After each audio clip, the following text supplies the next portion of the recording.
और आई जी सरकार के दरबार में हम तमाम भक्त को उपस्थिति दर्ज भइल बा। आज कलयुग के साक्षात देव हनुमतलाल जी महाराज के सिर चरणों में मैं भजन भक्त गायक सत्यम सिंह राणा उपस्थित हूँ आप सबों के स्नेह प्यार दुलार पाने के लिए।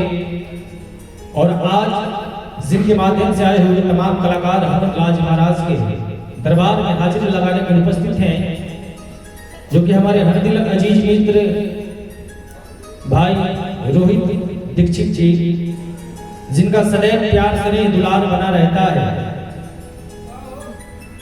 और हनुमान जी महाराज के दरबार में आज हम सभी कलाकार हाजिरी लगाने के लिए उपस्थित हैं।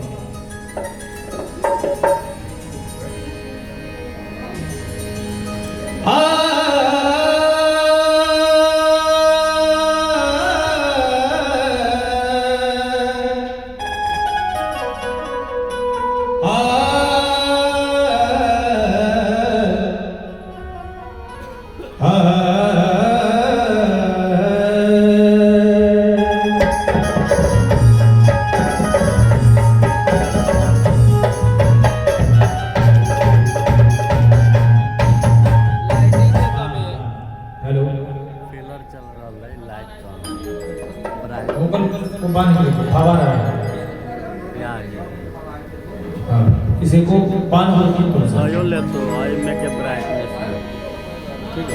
वक्रतुंड महाकाय